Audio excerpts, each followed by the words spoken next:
Good morning, good afternoon, good evening. I'm Jonathan Bonnicher, a member of the Herbert Smith Freehills China International Business and Economic Law Centre, CIBEL Centre for short. And I'm delighted to welcome you here to the second panel of the 2022 CIBEL Global Network Conference, Investment and Sustainability. I'm going to begin today by acknowledging the traditional custodians of the lands on which we meet. That's the Bejagal people of the Eora Nation for the University of New South Wales itself, and the Gadigal people where I am. And I pay my respects to their elders past and present, and I would like to also extend that respect to other Aboriginal and Torres Strait Islanders who are present here on the webinar today. The topic of today's conference session is investment and sustainability. Questions about the relationship between investment and sustainability are really at the centre of policy and practitioner discussions about international economic law at the moment. In some parts of international economic law, particularly international investment law, there have been criticisms that international law is not doing enough to support sustainable development. But at the same time, we also see an impulse in other areas to integrate sustainability more centrally in international economic law regimes, and that's been a major driver of reforms and developments currently underway.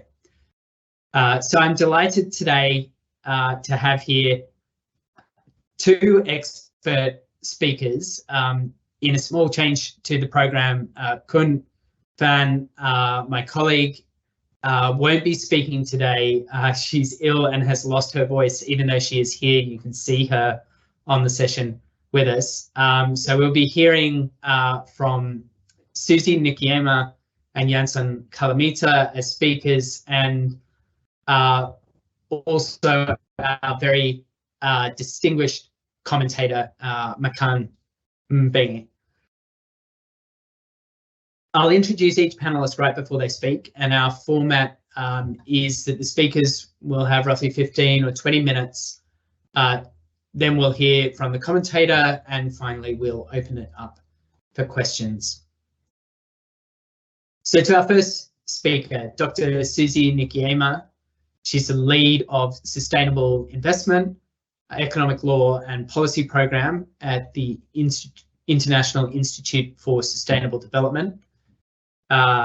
Susie is based in Ouagadougou in Burkina Faso and provides legal and policy advice on sustainable investment. She is the Economic Law and Policy Program's Regional Coordinator in Africa. She's provided technical advice to developing country governments, particularly in Africa, on the negotiation, implementation and drafting of investment treaties, treaty templates, and has also published widely on the subject. She's assisted countries also in designing their domestic investment laws. As well as all this, she's a lecturer on investment and mining law at Université Saint Thomas d'Aquin and on mining law at Université Aube Nouvelle, both in Burkina Faso.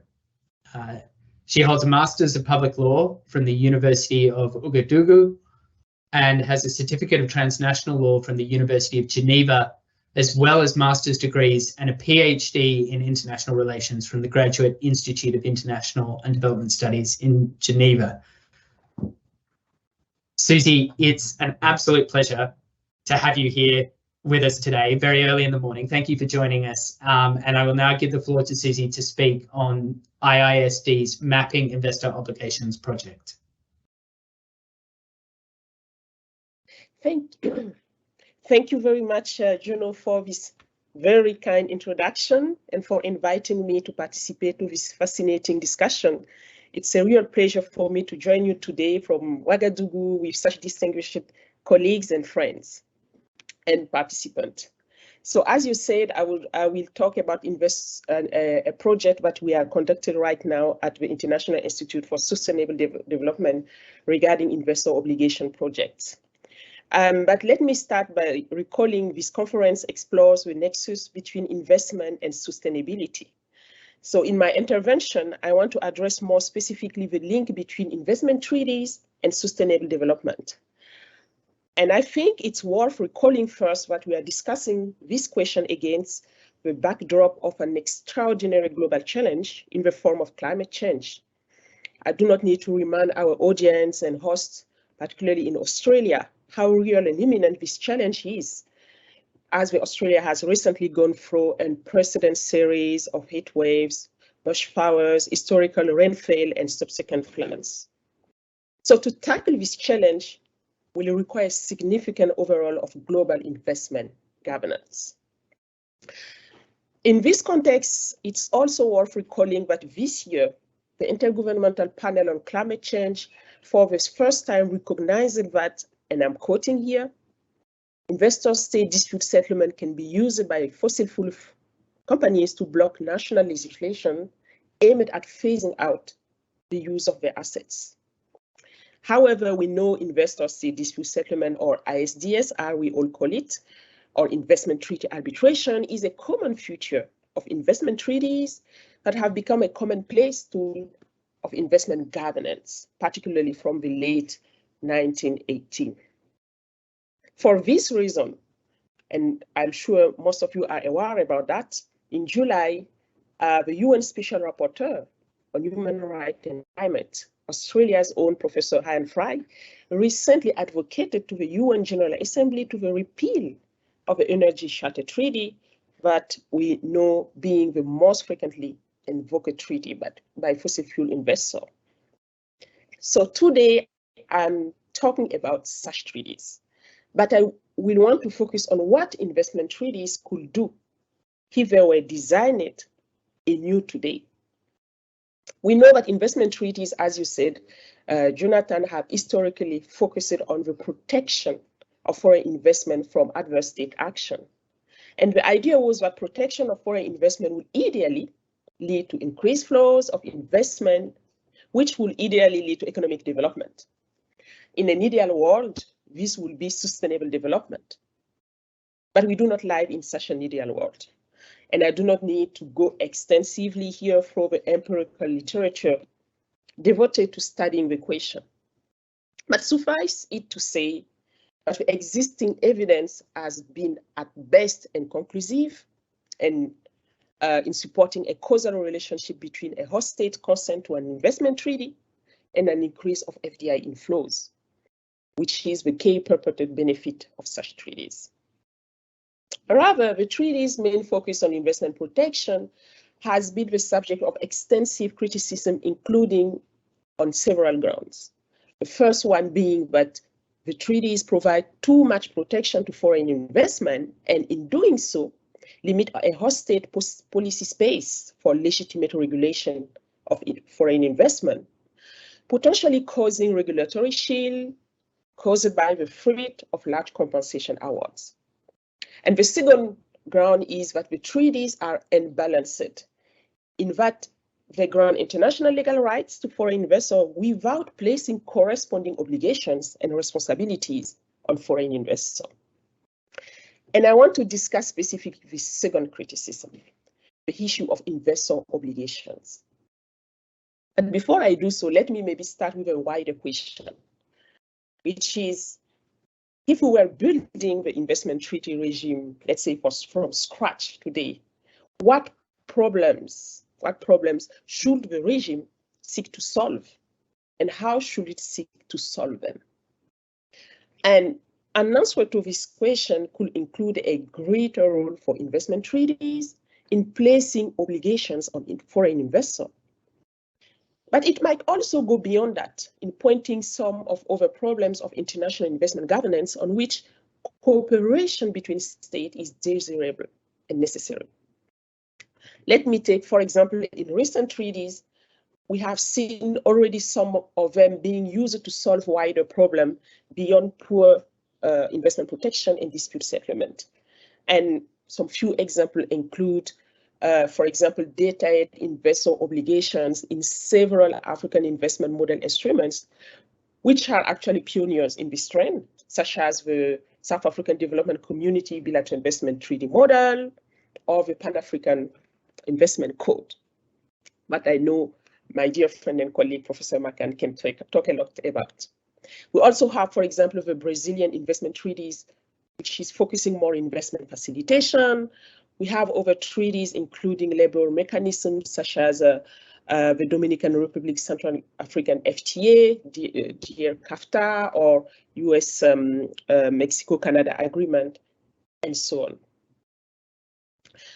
Talking broadly about the purpose of investment treaties also rise questions as to whether they actually might have some useful role in helping to address other policy problems, which include, for example, promoting responsible investment, ending harmful fossil fuel subsidies, ensuring, for example, alignment of financial flows with the Paris Agreement objectives, or combating tax avoidance of international business. So against this context, at ISD, we are currently conceptualizing and exploring these broader issues of investment governance and investor obligations under a project that we aim to conduct in two phases or two stages. And the first stage will be identifying the main issues of investment governance.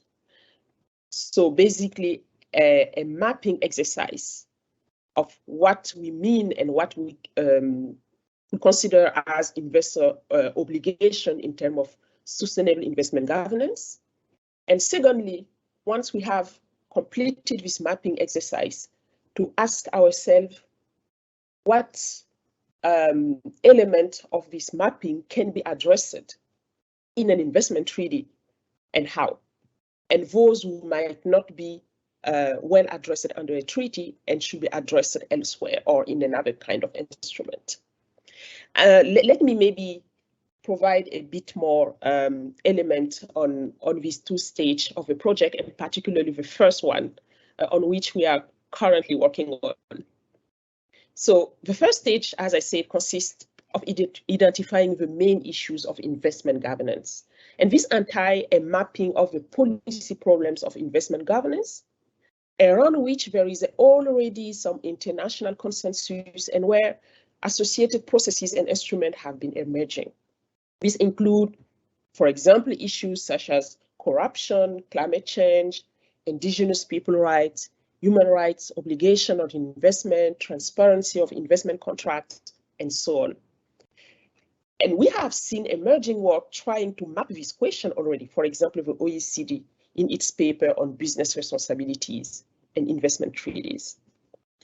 The goal here of this exercise is really to identify the main instruments and authoritative processes at the international level devoted to solving economic, social, and environmental issues, as well as cross-cutting governance issues.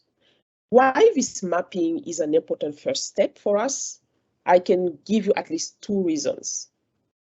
The first reason is to ensure that when we talk about investment governance and how they can be addressed, if any, in an investment treaty, is to ensure we consider all components of a sustainable development, so the economic, the social, and environmental aspects, and ensure we don't have one of them being neglected, actually. And we know that each component has multiple facets.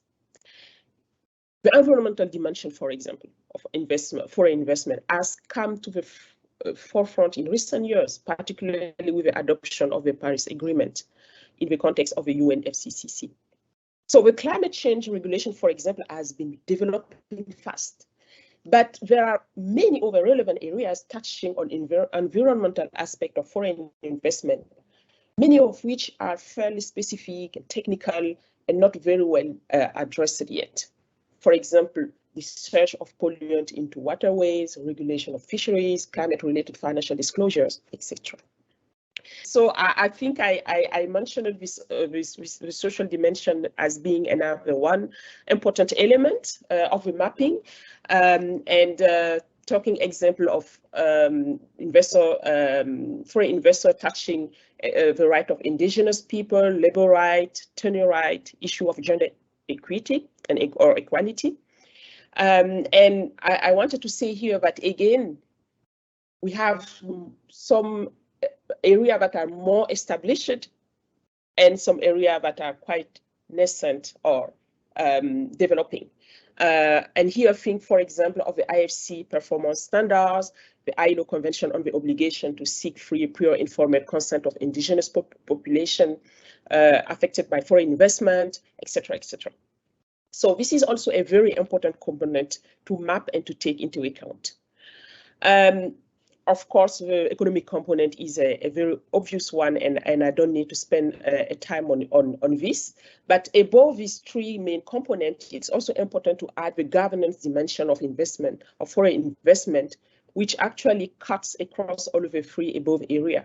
And governance aspect of foreign investment have to do, for instance, with disclosure of beneficial ownership structure of foreign investment, stakeholders engagement or due diligence processes, impact assessment of foreign investment project, etc.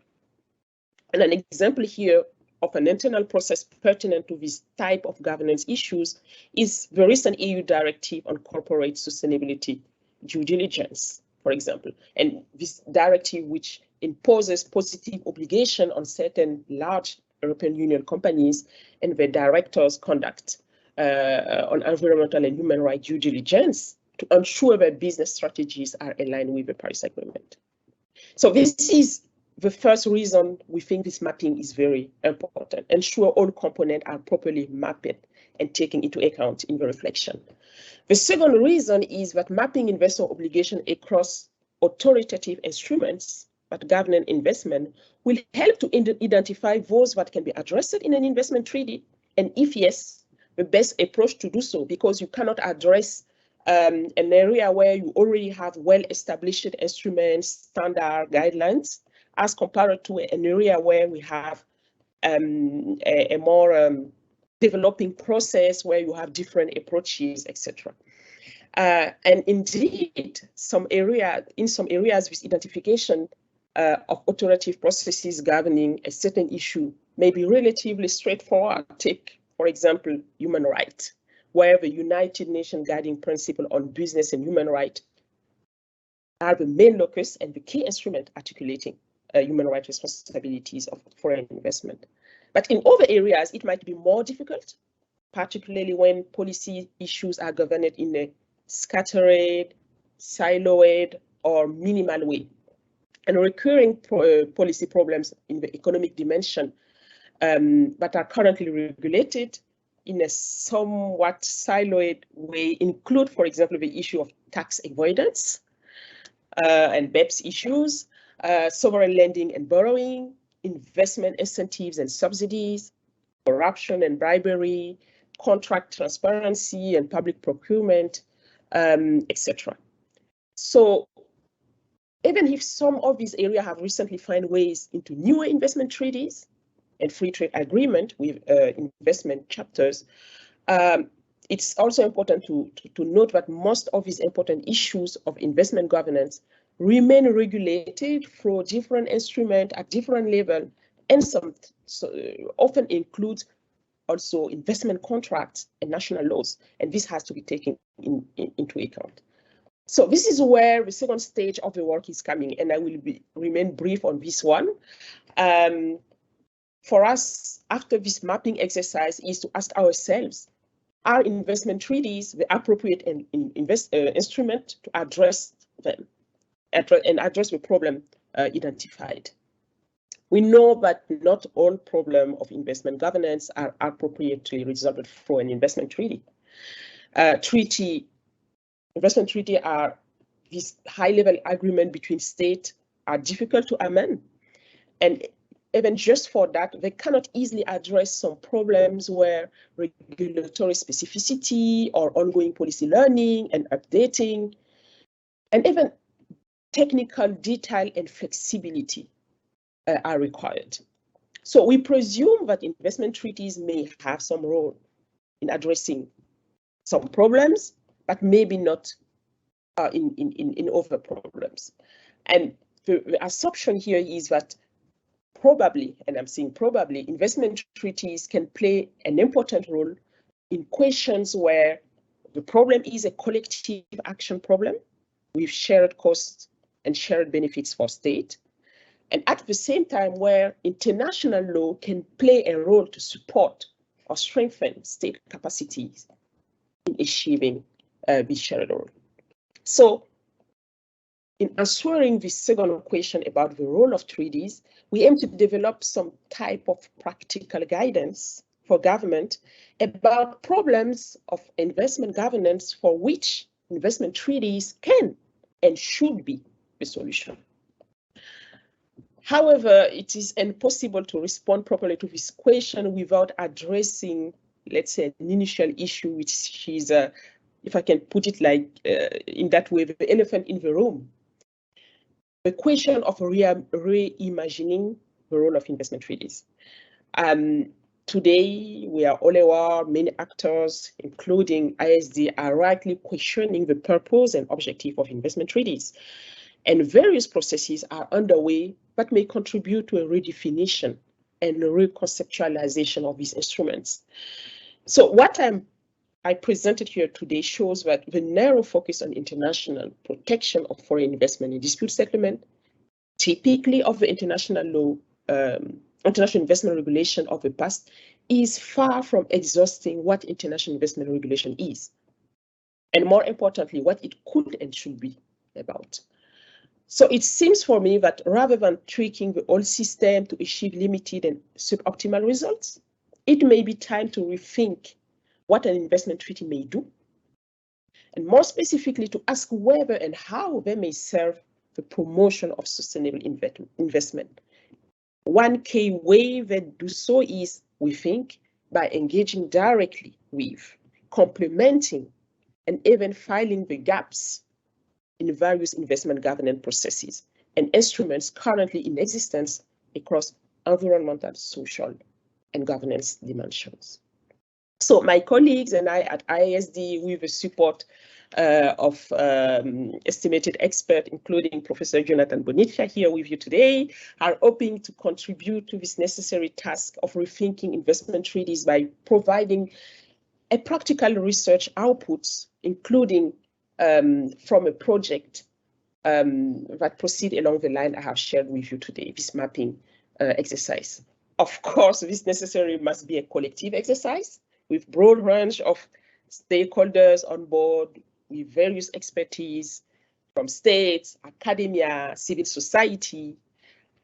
And to that end, I would be really interested in the views of those in attendance this evening, or those attending from Sydney, about the element of the exercise that I have shared today, and what can be, what you think about this exercise, how it can help, and maybe how it can be improved in the way we are conceptualizing it as for now. We are really at the beginning of this process, and I'm really glad to have the chance to share it with you today and receive your comment and views about that. Thank you very much for your attention.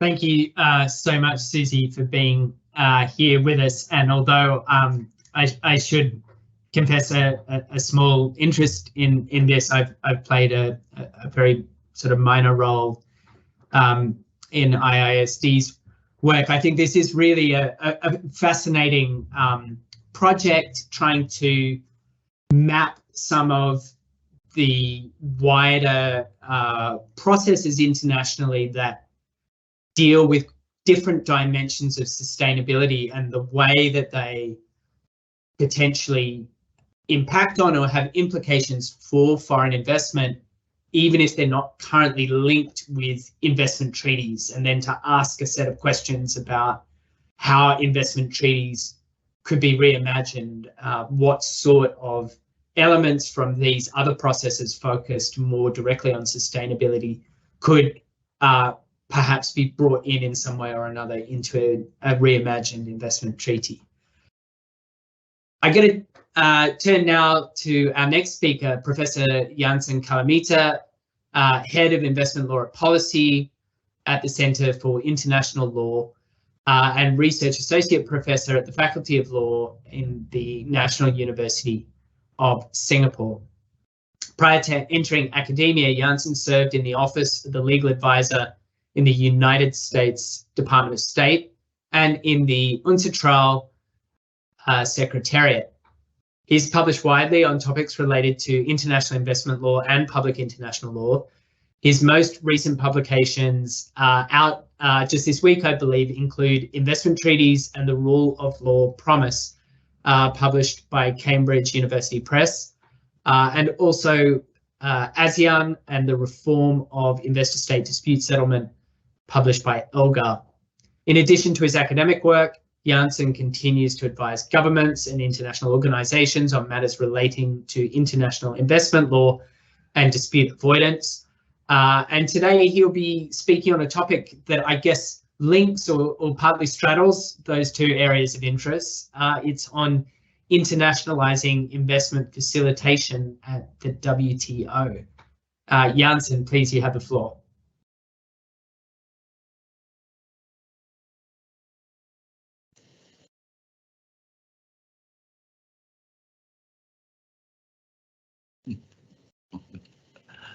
There we go.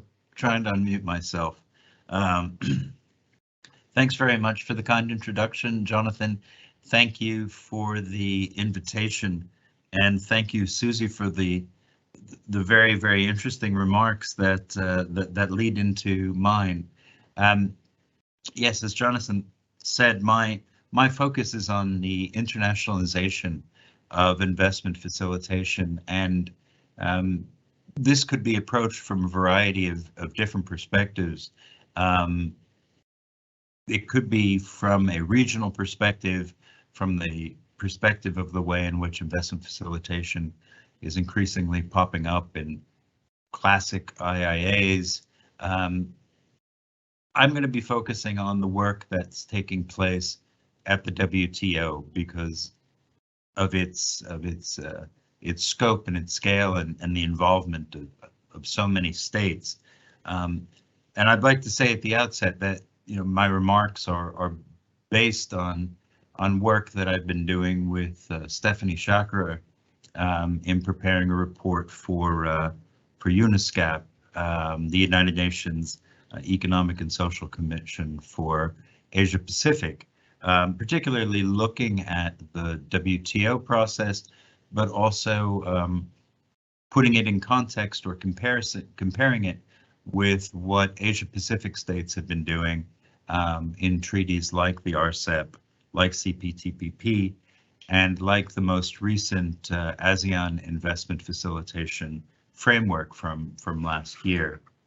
Well, with that out of the way, let me go to the next slide, please, and just sort of set the very basic ground rule. What is investment facilitation, at least as we understand it and use it in our report?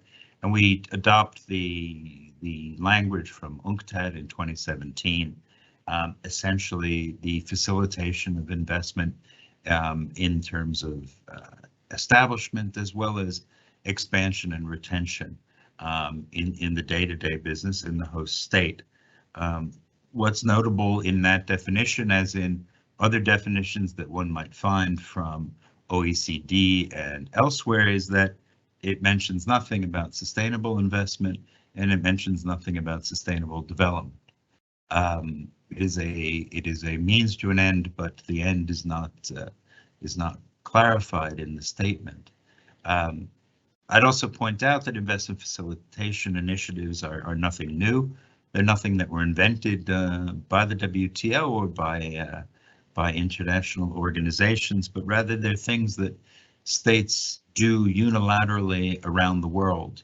And although it's not necessarily the most accurate of measures, I mean, if one looks at the reforms that the World Bank tracks as part of its doing business rankings, we see that states continue to adopt record numbers of reforms, which in many respects serve to make investment easier and to facilitate investment in those countries. So it is something which states do. States are don't require an international incentive to do these things. It's in states' best interests as they see them, given the shortfalls of FDI that are required in order to achieve their domestic policy goals and things like the sustainable development goals that we've talked about. In fact, I think what UNCTAD had once said before the pandemic was that we were looking at a $2.5 trillion shortfall to achieve the sustainable development goals worldwide, and that much of that money would need to come from foreign investment. In the Asia Pacific in particular, according to UNSCAP, it's a $1.5 trillion shortfall. And of course, it almost doesn't need to be said that the pandemic hasn't helped, and that those numbers have only gone up. One can be confident. But so nevertheless, even though we have seen so much effort by states individually to adopt measures to facilitate investment into their economies, if we can go to the next slide, over the past 10 years or so, investment facilitation has increasingly been given an international attention. And it varies. I mean, there's policy guidance, which comes from a variety of IOs, and this is really trying to concretely assist states with understanding the practices of other states so that they may consider them in terms of crafting their own solutions.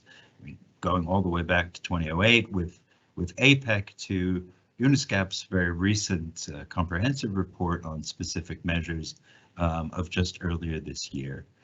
There's also technical assistance and capacity building in terms of implementation and structuring these sorts of things. As Susie mentioned, in some classical investment treaties, there are elements of investment facilitation which pop up here and there, usually relating to the transparency of measures or laws affecting investment, but also, of course, the much more recent Brazilian cooperation and investment facilitation agreements. And similarly, in some regional agreements, now we see, again, other matters relating to investment facilitation increasingly showing, and our focus is really on ASEAN and ASEAN's agreement with its +6 partners, with China, Japan, Korea, Australia, New Zealand, and India. But we see it in the CPTPP as well, which is an even broader group. But if you can hit the button, please, the next slide, there it is. I'm going to focus on the WTO multilateral initiative because it's very far advanced. And as I'll discuss, if it comes into force, it will be a game changer in terms of the international landscape in which investment facilitation is understood. Next slide, please. So these are ongoing negotiations. They commenced in 2017 as structured discussions. Now they've moved into a negotiating phase, and there are more than 100 WTO members in principle which are participating in these negotiations. There are some notable absences, India and the United States, but nevertheless, this has proven to be a popular subject globally, in South America, in Africa, in Asia, and in Europe, with the European Union and China being particular proponents of it, but also with Australia and Turkey and Indonesia acting as early proponents of moving this process along.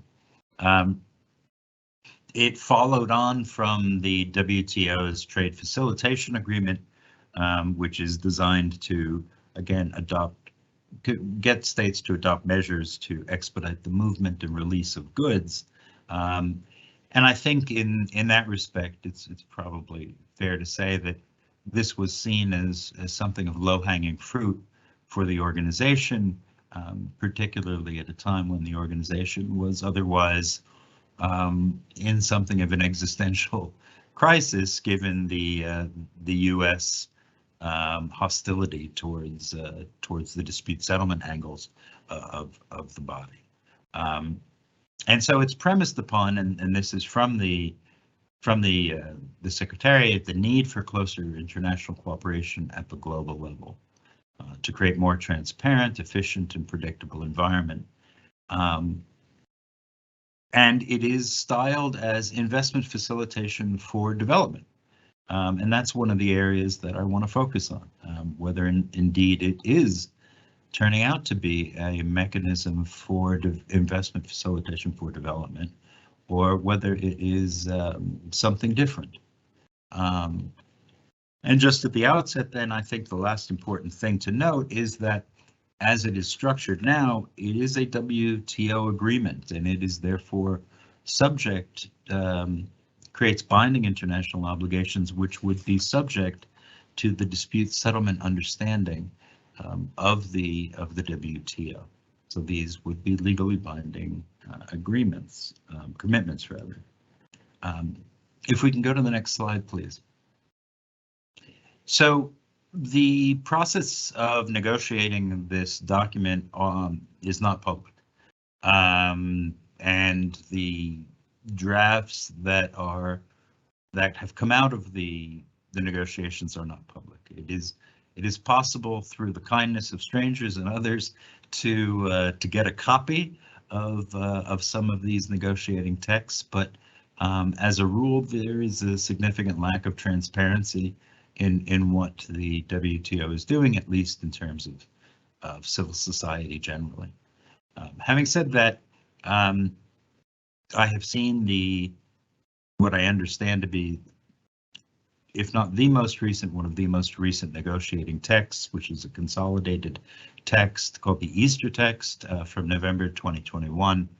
And what I want to do is walk through very quickly the areas on which there is consensus and non-consensus, because it tells us a lot about where the process seems to be going and whether or not it is apt to achieve the support for sustainable development that I think many have hoped, and that is sort of implied in the name of the document. So if you'll see there are 7 sections on which there is general consensus, and the consensus here is really on the fact that this topic should be addressed within the document. And then there are non-consensus provisions which have been proposed by different member states on which it is not yet clear whether the topic should be included, let alone what the substance of the agreement should be on that topic. If we go to the next slide. So section 1 in the consensus, it is a general scope and definitions section. And what I want to draw out here is that as yet there is still no definition of investment or investor. And the definitions that have been suggested by some member states, particularly with investment, tend to be those which reflect of the definitions that we find in IIAs. This asset-based definition of investment, but in no way, shape, or form does it reflect or skew towards a sustainable investment or an investment likely to promote sustainable development. Rather, it is this really bog standard language that we've seen from OECD model BITs going forward. So that's a very big open area, I think, for the ongoing discussions. Now, section 2 deals with transparency of investment measures. This is really quite a classic area of concern with respect to investment facilitation generally. And here we see a number of hard obligations to publish all of the relevant measures of general application affecting investment activities. Again, these are things which are found increasingly in bilateral investment treaties and FTAs as well. And then an obligation not only to do that, but then to give the opportunity for comment on proposed measures before they're adopted. which is moves the ball a bit, I think, in terms of the back and forth between those affected by the law and the lawmakers, but there is that key proviso to the extent practical. So it's not going to be too hard a commitment for states if they find it not to be practical. We can go to the next slide, please. So Section 3 deals with streamlining and speeding up administrative procedures. And here, again, these are hard obligations, and as one reads them out, one can't help but think of the fair and equitable treatment standard, the obligation to ensure reasonable, objective, and impartial administration of measures of general application, and to ensure that they are not unduly complicated or delay investment. And it's worth pointing out that in the text of the WTO, it is quite clear, and they make quite express, that they do not mean to touch upon investment protection, investor-state dispute settlement, etc. But reading the text, it's hard not to see the relationship, at least in terms of the concepts, with some of the critical investment protections in investment protection treaties. I'll come back to that in just a bit at the end. Section 4 speaks to the establishment of focal points, or ombudspersons, if you like. Creates an obligation that competent authorities cooperate with one another to facilitate investment. Again, this sounds like something that one might read as part of an FET analysis, the failure of different branches of government to cooperate with one another. But the establishment of ombudspersons certainly, I think, is reflective of a trend globally to find these types of mechanisms to address grievances before they can ripen into formal disputes, which might rupture the investor-state relationship. Moving on to the next slide and coming into the home stretch, Section 5. Section 5 is critical in its recognition that there needs to be special and differential treatment for least developing members. It's also critical for its remarks with respect to technical assistance and capacity building aid from donor states, and this has been one of the areas addressed by less developed and developing countries in the context of the negotiation. So what is the quo for our quid? If we agree to all this, then what do we get? And can you help us to carry out our obligations and to improve our investment environment? And here there is a firm agreement for there to be facilitation assistance, although the substance and the amount of that agreement is not yet specified. Section 6 addresses what is described as a sustainable investment, but it is frankly a relatively modest statement which would oblige states to encourage, obliging to encourage investors to follow voluntary, internationally recognized principles of responsible business conduct. So I think it's fair to say there that the negotiations are not really pushing the horizon very far in terms of what is expected or what is required from investors. And the final institutional arrangement, as I said, is that all of this is meant to be addressed and subject to the DSU. Now, if I can just briefly go through the 4 areas where there's not yet consensus and highlight those briefly, just some salient points. To the next slide, please. Questions with respect to entry and sojourn of persons with respect to investment. Again, this is frequently dealt with in some investment treaties and also within the movement of persons chapters in FTAs. A provision with respect to transfer and payments, Nothing, I think, of particular note here, but the next slide, please. Yeah, the next slide in particular proposed section 4, homestead obligations. And here the proposal, which has not yet attracted a consensus, is to encourage members of the facilitation agreement to adopt or maintain measures to facilitate outward investment. So for capital exporting members to adopt measures which would facilitate their investors to send capital abroad, and to oblige them to publish those measures so that there's a degree of transparency about the structure in which that occurs. But as we can see, there are no obligations on the home state with respect to the regulation of the conduct of the M&Es in its jurisdiction or under its jurisdiction, let alone the subsidiaries of those M&Es. And well, that brings me to the final few slides. Next slide, please, which is assessing the case for the WTO's interest. The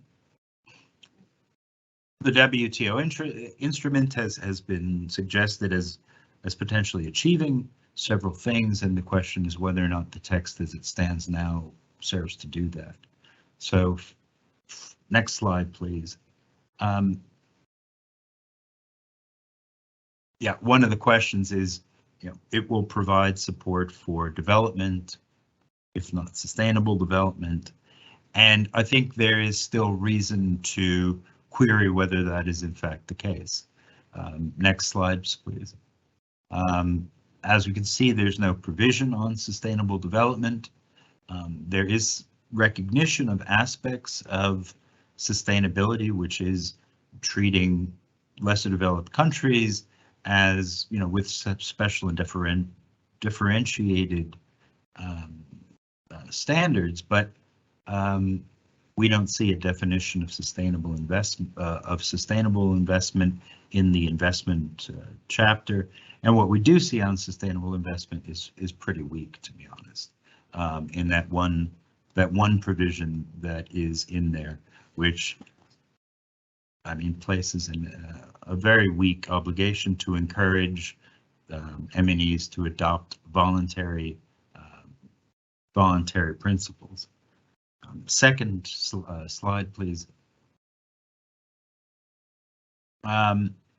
There's also the suggestion that if developed states adopt these norms, the hard norms of the WTO, it will create a leverage that will allow governments to leverage domestic reforms.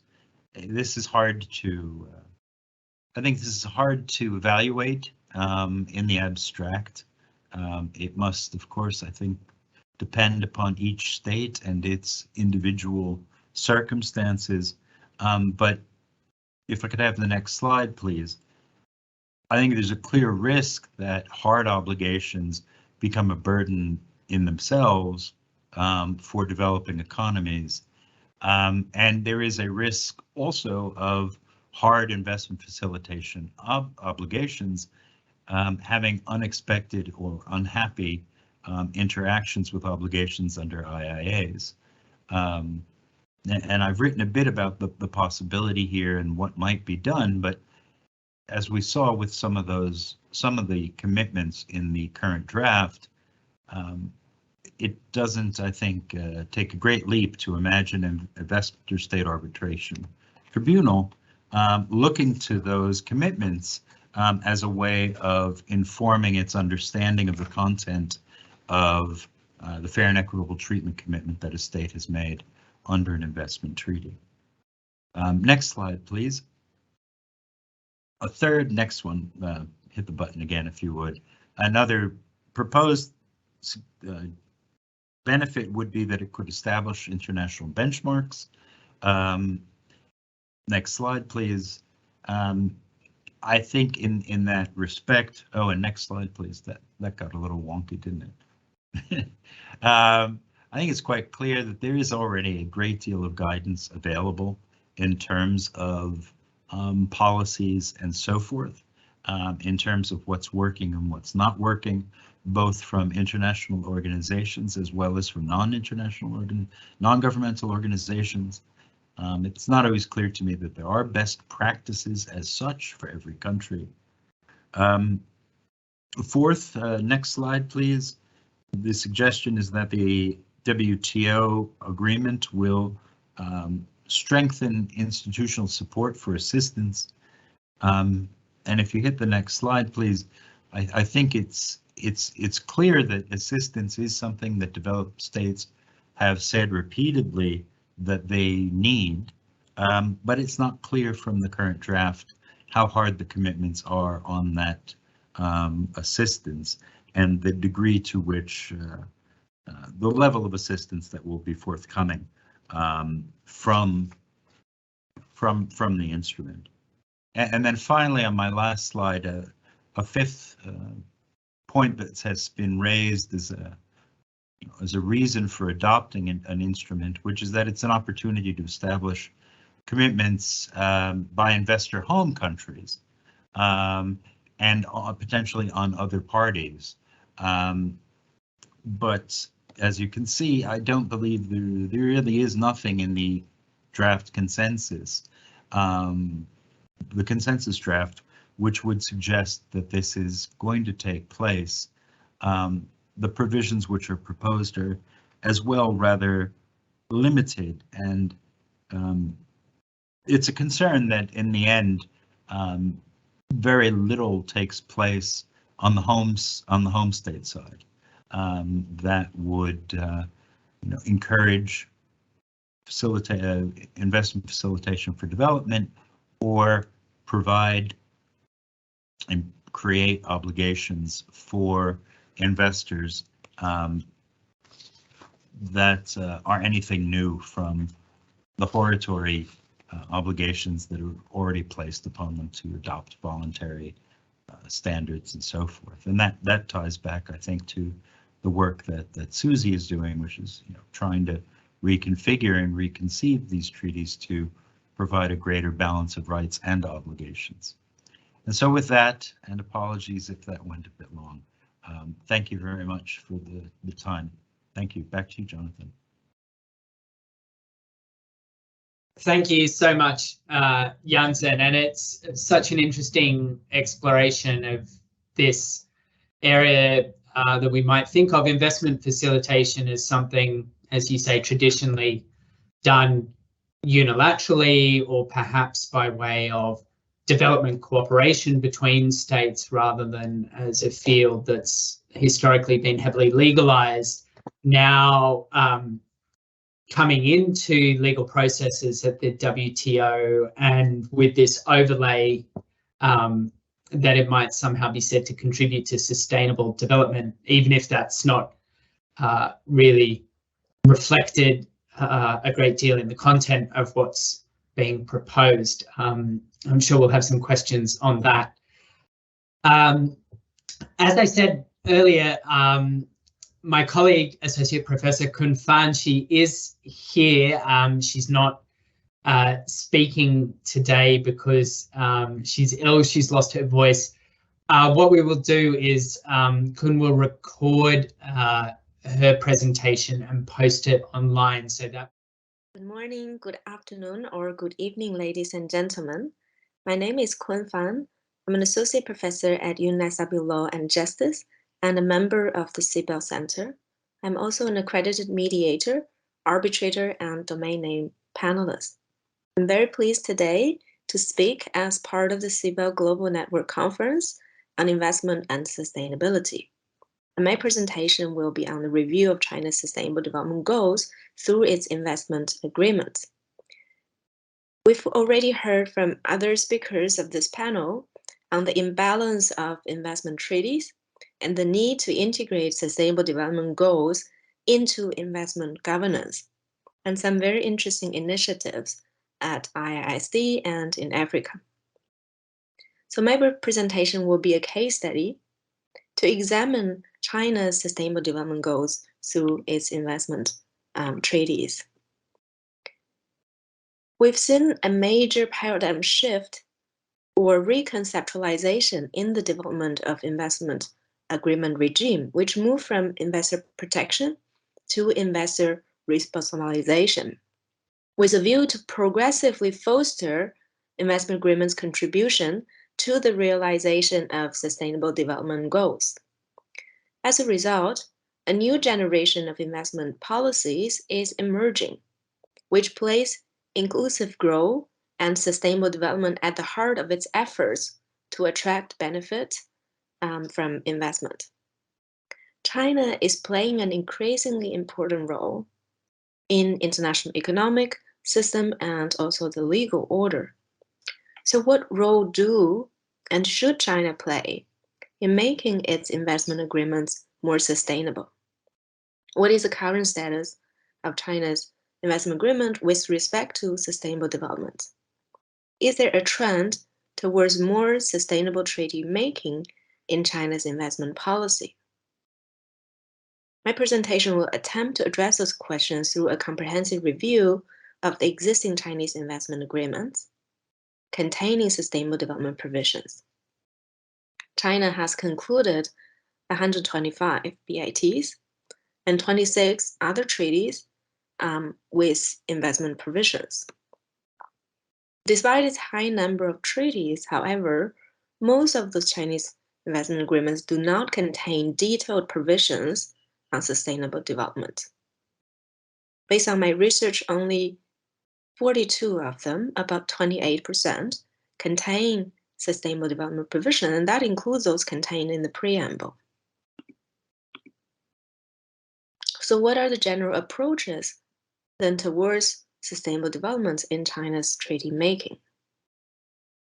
Among those Chinese investment agreements that do contain sustainable development provisions, its general approach can be divided into broadly 3 categories, namely carve-out provisions for states' regulatory measures, some reference to corporate social and environmental responsibility, and some procedural provisions containing sustainable development.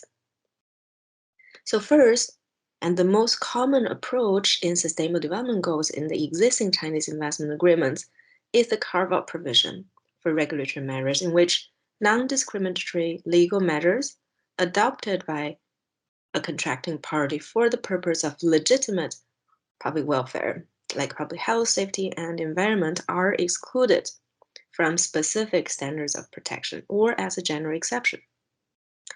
Some contain a GATT-style general exception, covering a wide range of exceptions, including environmental exception. An example is the China-Canada BIT. Some incorporate sustainable development provisions as a standalone exception clause that exclusively address environmental, public health, and safety concerns. For instance, the China-Mauritius BIT provides that the treaty provisions shall not in any way limit the rights of either contracting party to apply prohibition or restrictions of any kind, or take any other actions which is directed to the protection of public health or the protection of its environment. Other investment agreements provide the carve-out provisions in the context of specific substantive treaty provision, like expropriation, fair and equitable treatment, or MFN clause. For instance, the China-Turkey BIT, China-Korean FTA, China-Hong Kong CIPA exempt non-discriminatory regulatory measures for lawful public welfare objectives like health, safety, and environment from indirect expropriation obligations. The China-Madagascar BIT contains carve-out provisions in the fair and equitable treatment provision. And the China-Austria, China-Brunei BIT provides measures that have to be taken for reasons of public safety and order are not deemed to treatment less favorable within the meaning of MFN clause. The above are examples of carve-out provisions, there has also been calls to create some more positive social and environmental obligation on investors in the investment agreements. And this also can be divided into three approaches. The most gentle and soft approach is to include the provisions, often in preambles, that signal a commitment to sustainable development or corporate social responsibility. Some treaties explicitly use the language corporate social responsibility and/or sustainable development, while others refer to the core elements of sustainable development, such as health, safety, and environmental measures. So a number of Chinese investment agreements indeed contain such a signal of commitment in its preamble. So I gave some examples, but there are many others. Another approach requires the contracting state to consider and adopt measures aimed at regulating and guiding the behavior of investor. Right? So it's kind of an indirect obligation on the corporate conduct, but it does not directly impose obligation or consequences on those private actors. And depending on the language used, it can be either called no lowering of standard clause or best endeavor clause. So some provisions impose legally binding obligation on contracting state to maintain the existing national environmental, labor, and social standards. So that's often called a no lowering of standard clause. So for instance, in the China-Cambodia FTA, it contains a separate section on environmental measures, which specifically acknowledge the importance of promoting investment for green growth and provides that the parties shall refrain from encouraging investment by relaxing environmental measures and should not waive or otherwise derogate from such environmental measures as encouragement for investment. Right? So that's a typical no lowering of standard obligation, but that's imposed on the state, not directly on the investor. Sometimes the investment agreements use more soft language by requiring signature state to encourage corporations to voluntarily adhere to the corporate social responsibility standards in their internal policies and operations. And indeed, very few Chinese investment agreements contain such best endeavor provision, with a noticeable exception to the EU-China Comprehensive Agreement on Investment, which also contains indeed a separate section on sustainable development. And that's the first time actually China enters an investment agreement that has a separate section on sustainable development. So Article 2 under corporate social responsibility, it illustrates contracting parties' commitment to promote responsible business practice, including by encouraging the voluntary uptake of relevant practice by business, taking into account relevant internationally recognized guidelines and principles, including the UN Global Compact, UN Guiding Principle on Business Human Rights, and the OECD Guidelines on Multinational Enterprises. So this is a very interesting and recent development. We will mention about the EU-China CAI in another example just in a moment. Of course, the third and the most direct way of regulation is to incorporate norms that contain explicit and direct obligation on the investors. This is not yet the common approach in investment treaty making globally. Indeed, this approach only mostly found in some of the model BITs, like in the Ghana, Botswana, India, and the African Union. They have included some language of investor obligation in their model BITs. And the most noticeable example of direct obligation in the existing treaty is the Morocco-Nigeria BIT in 2016, which contained a number of explicit direct obligation on investors. However, none of the existing Chinese investment agreements contain such direct obligations so far. Now, in addition to those substantive sustainable development provisions I just illustrated, some investment agreements also contain procedural provisions on sustainable development, such as a clause of consultation or a clause of expert reports. So here I'm going to come back to the example of the EU-China Comprehensive Agreement on Investment. It also established, well, most other disputes are settled through state-to-state arbitration. It contains now in this chapter of sustainable development a tailored dispute settlement mechanism to address the differences arising from this section of investment and sustainable development. So that involves a consultation between parties, and then if no amicable resolution can be resolved within 120 days or for a longer period as agreed by the parties, then the matter shall be referred to a panel of experts for report. So that procedure provision could provide a helpful mechanism to ensure the implementation of those substantive sustainable development provisions provided in the treaty.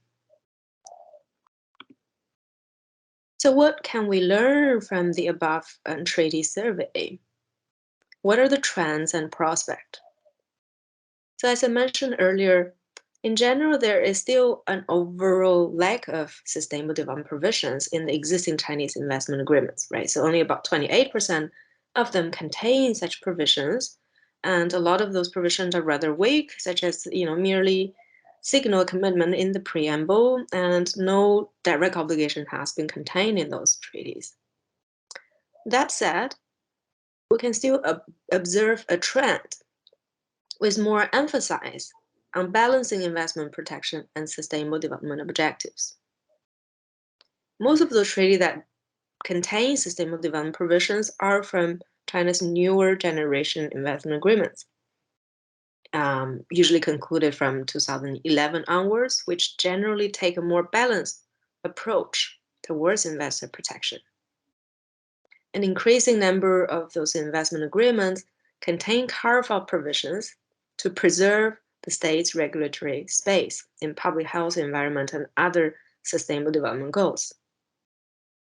Some more recent Chinese investment agreement has also gone further to include some social and environmental obligations on investors, although mostly indirectly.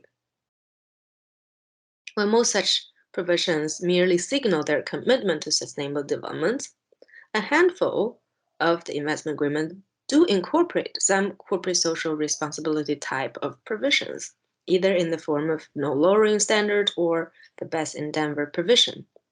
And the most remarkable example is the EU-China Comprehensive Agreement on Investment, in which China commits to a number of concrete obligations concerning sustainable development for the first time. So this recent treaty, I think, shows a positive movement towards making its investment agreements more sustainable. One might expect that trend will be maintained in China's future treaty making. That being said, unlike Africa, right, as Malcolm mentioned, has already started a number of initiatives very early on since 2006, China, on the other hand, has not yet become a major player in promoting the sustainable development goals in its treaty making. China could and probably should play a more active role to lead the global initiatives aimed at rebalancing investment agreements towards investor responsibilization. And the provision could also move beyond the carve-out provision to impose more positive and direct obligation on investors, ideally paired with implementation mechanisms. Of course, it's going to be a long march, but we need to gradually develop a culture of sustainability in the investment governance, and China could play a more important role in this aspect. Thank you very much. For the time being, I'm going to turn straight to our distinguished commentator for this session, Professor Makan Moise Mbengi, Professor of International Law at the Faculty of Law at the University of Geneva and Director of the Department of International Law and International Organization. Professor Mbengue is also an affiliate professor at Sciences Po Paris School of Law. He is a member of the Curatorium of the Hague Academy of International Law, an associate member of the Institut de Droit International. Since 2017, he has been the president of the African Society of International Law. He acts as counsel in disputes before international courts and tribunals, in particular before the International Court of Justice and in investment cases. And he also acts as advisor for governments. He's involved in the negotiations of several international investment agreements, in particular in Africa, and is the author of several publications in the field of international law. Professor Mbengue, you have the floor. Thank you very much, Jonathan, for this very kind introduction. Good morning, good afternoon, and good evening to everyone. It's really a great pleasure to be here and to attend the CIBEL event. I would like, of course, to thank very much CIBEL for the invitation. In particular, my dear colleague and friend, Professor Kun Phan, with whom I keep very great memories of her time in Geneva, maybe more than 10 years ago, when we had the offices next to each other at the Faculty of Law of the University of Geneva. So I wish you to get better and very soon, Kun. And of course, it's also a great pleasure to be in this event with my very dear colleagues and friends, Dr. Suzy Nikiema and Professor Jansen Kalamita, who are two persons with whom I've been collaborating throughout the years and who I both admire for their engagement with the reform of the investment regime. So thank you so much for giving me the possibility of commenting here. Before we started the event, I was telling to Jonathan and I think Kun and Jansen that I just came back 2 hours ago from Ghana, from Accra, because as some of you maybe know, right now we are having very important investment negotiations within the African continent. Those negotiations are in relation to what we call the investment protocol to the African Continental Free Trade area. Since 2018, African countries, so 55 countries, have concluded an agreement establishing an African Continental Free Trade area, and the agreement establishing what we call the AFCFTA, that's the acronym, is actually in force since 2021. It means that trade under the African Continental Free Trade Area under the AFCFTA has started now since 2021. But the construction of the AFCFTA is actually supposed to be a progressive one. So phase one of the conclusion of the AFCFTA was about trade. So a master agreement was concluded, the protocol on trade in goods were concluded, the protocol on trade in services was concluded, and now we are engaged in phase two of the construction of the AFCFTA, and one of the pillars of phase two of the construction is actually investment, negotiating an investment protocol for the entire African continent. I know that many of the colleagues here are very familiar with the concept of mega regionals. So soon we are going to have a mega investment regional. We will be able to create the notion of a mega investment regional because Africa is going to be pioneer. Africa is going to be the first continent coming with an investment framework applicable at the level of a continent. So this is what's going on right now, and believe it or not, you know, a year ago when we started the negotiations of the investment protocol to the AFCFTA, there were many governments in Africa who were insisted for that investment protocol to be actually designated as the protocol on sustainable investment. Also, that was the push from some government.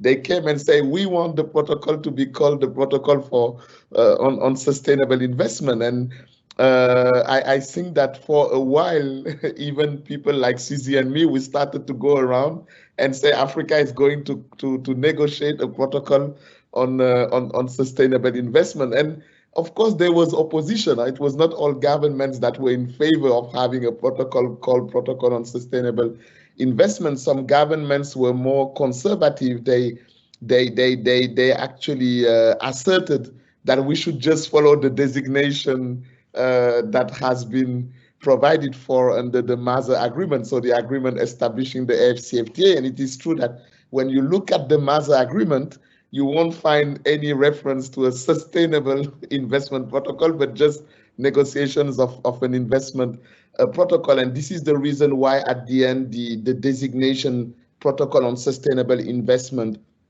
was abandoned, but it was on the table of discussions at some point. So the question you may ask yourself is why actually in Africa you have a group of states that believe that today we should have a new generation of investment agreements or investment treaties in which the idea of sustainability or sustainable investment should be explicitly even mentioned in the title of the agreement. Well, I think that from the African perspective, I think that the reason why some governments advocated this approach is because I believe that in Africa we can actually consider that there has been what I would call a crystallization of the sustainability indicator in the making of investment agreements. I call it crystallization of the sustainability indicator. Why?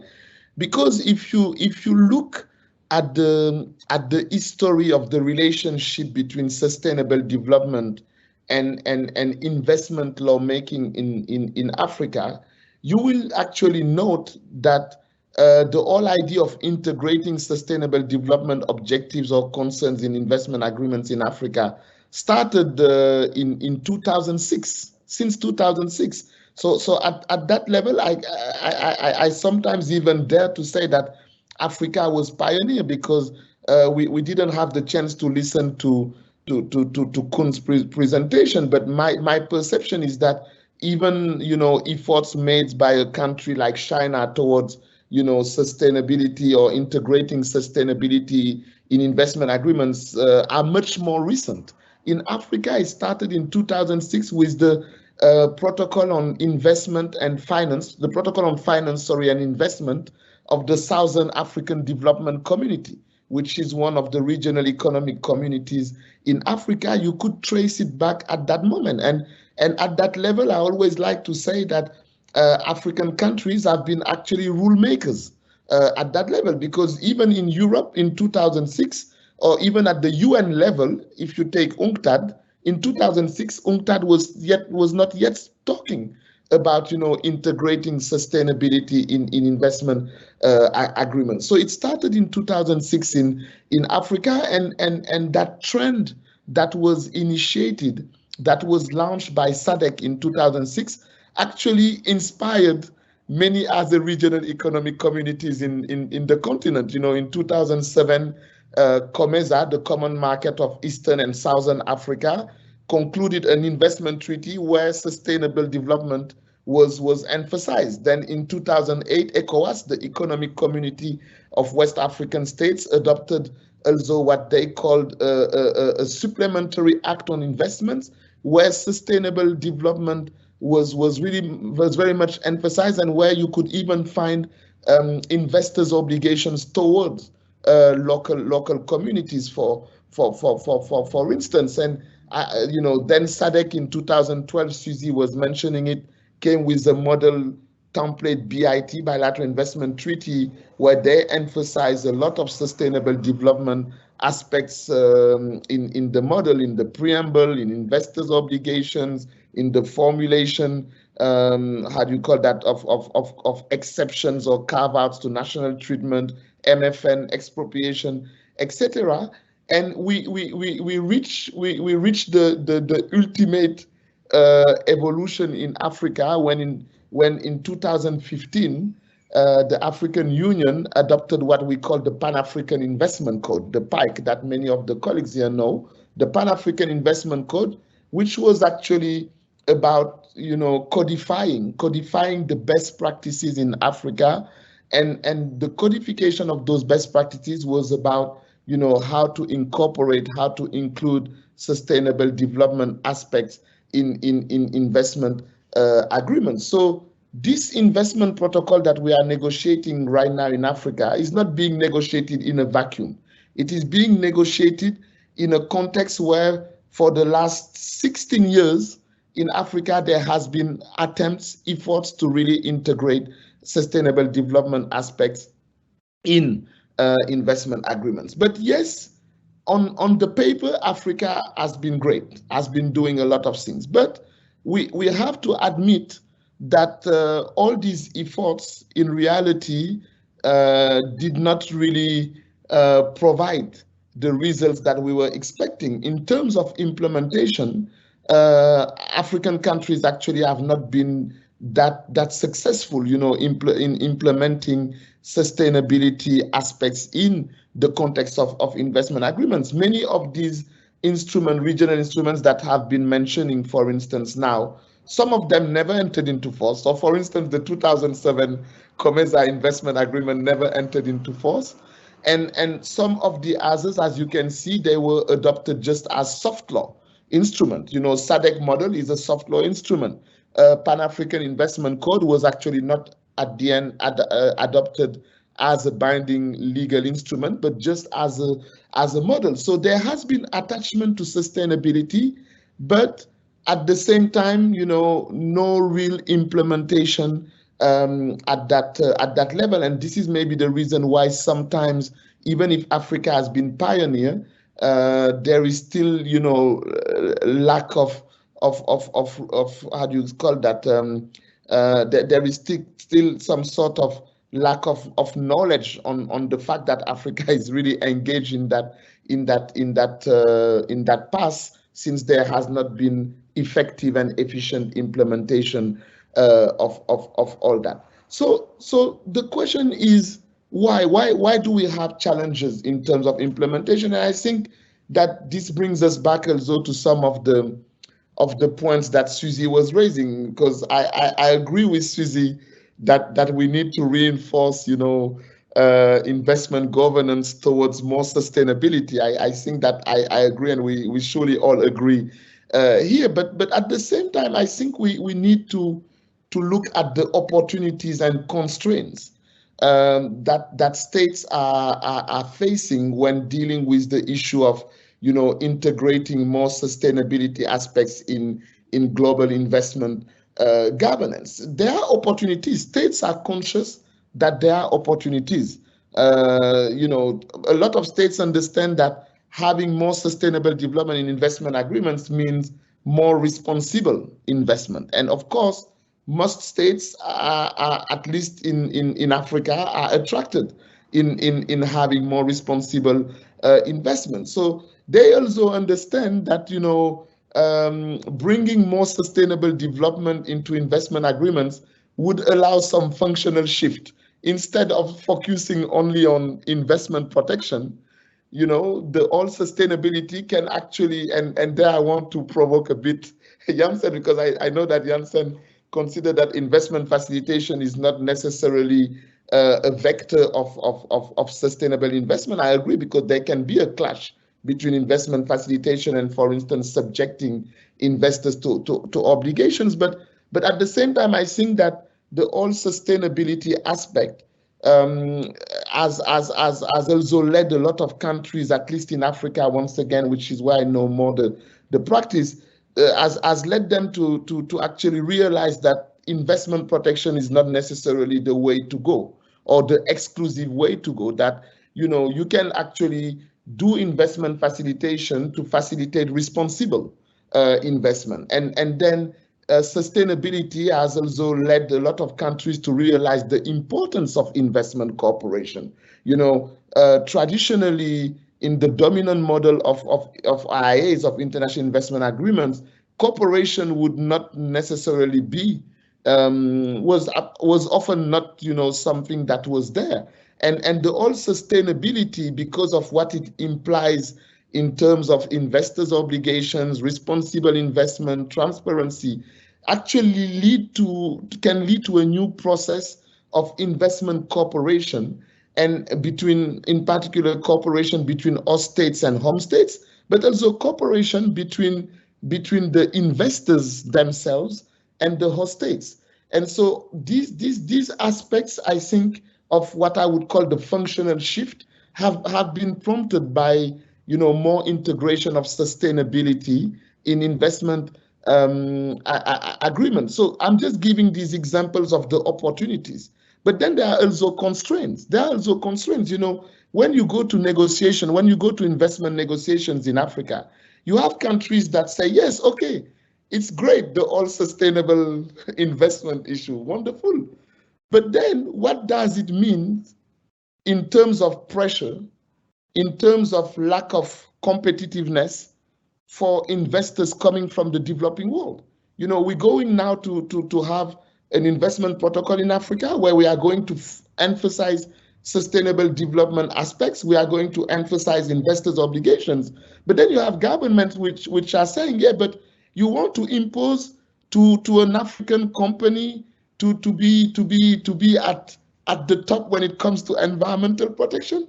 Is it really realistic?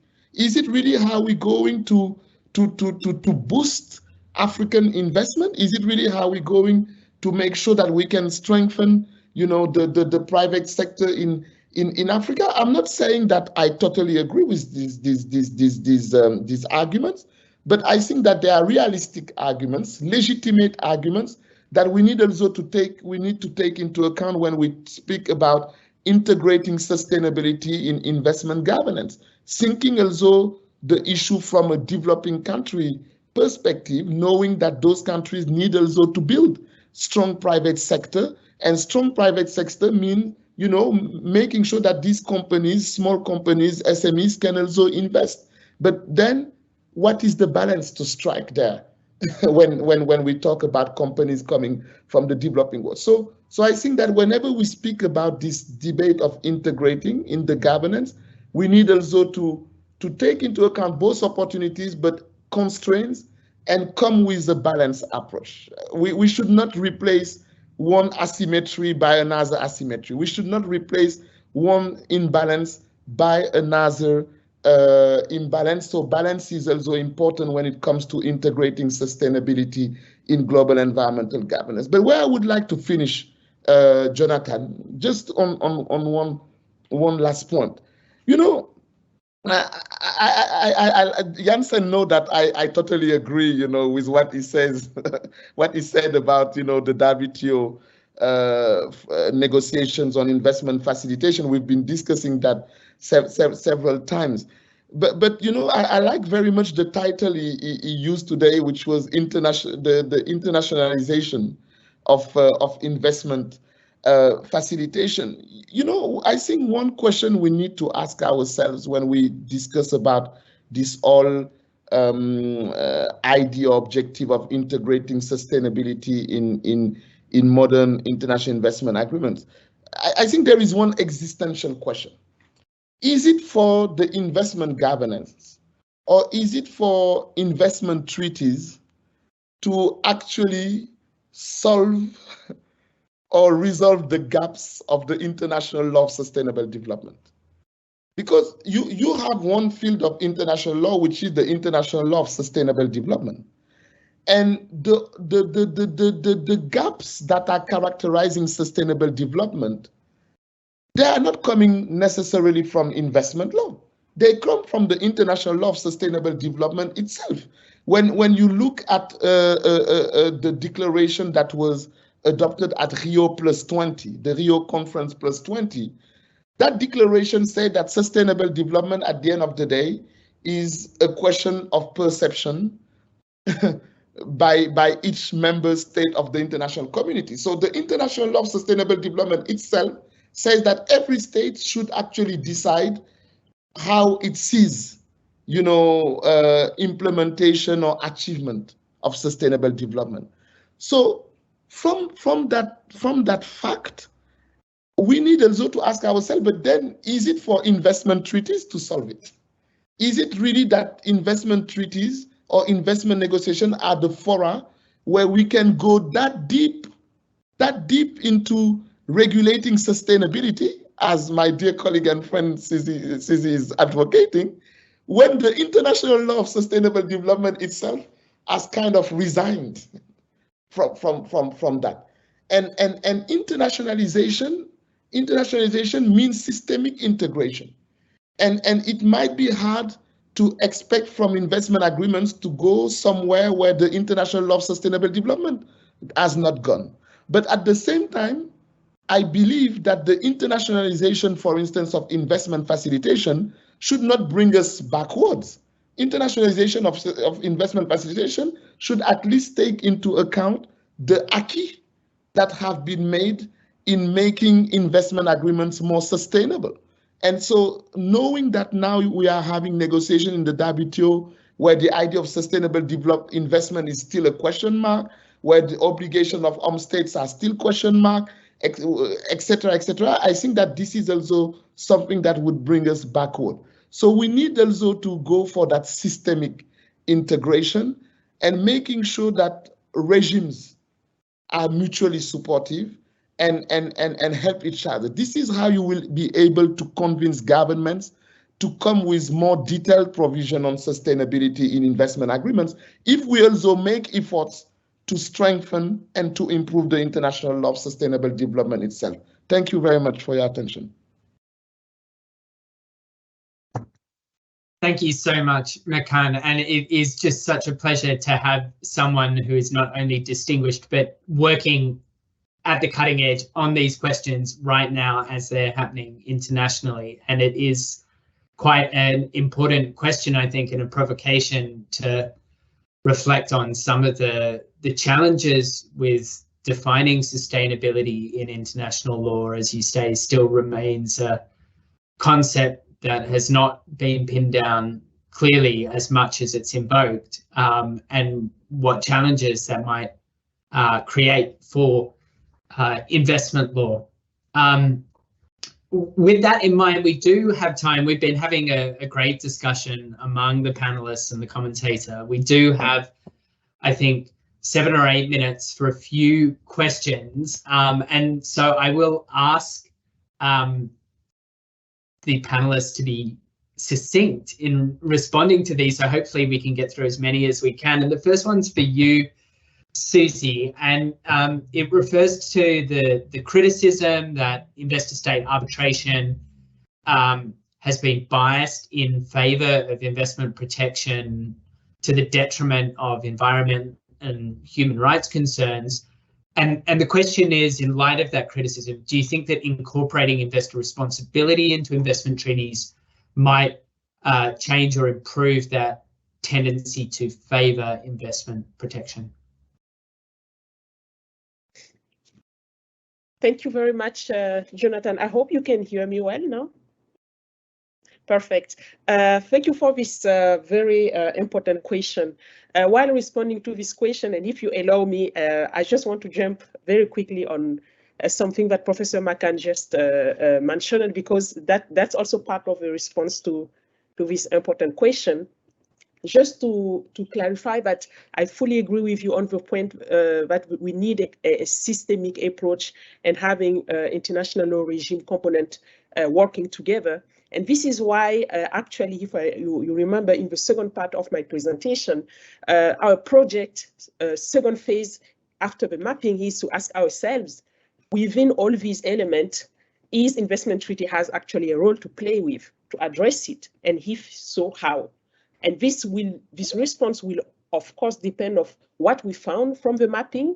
If there is something already existing, authoritative, well-developed, consolidated, crystallized in this field, and then see to what extent this can be translated or taken into account or complemented by investment treaties. So I fully agree. The starting point is really, we do not take as granted that investment treaties can and should play a role in all elements of this investment governance. So this leads to the question you have just asked, Jonathan. I think, yes, this is an important question to ask ourselves, because it's not just about adding more provision on investment obligation in a treaty which still have some, let's say, problematic over provision, including the ISDS system. So if we are talking about a serious and comprehensive reform, we need to tackle both, and at the same time,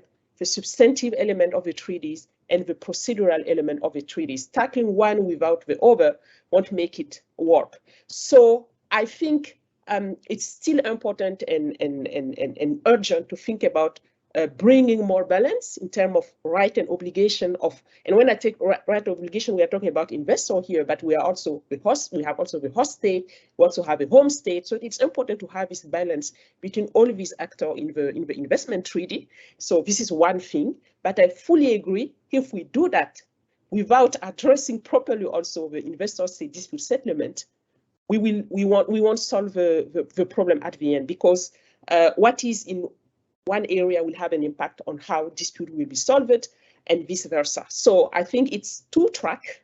We need to follow at the same time. It's of course challenging, but at least where we can, we should try to improve the element and do our best to make sure that at the end of the day they all come together and make sense in terms of sustainable development today. So yes, it's really an important question, and we are not discussing it today, but definitely this is something on the table to keep in mind, because it's really important.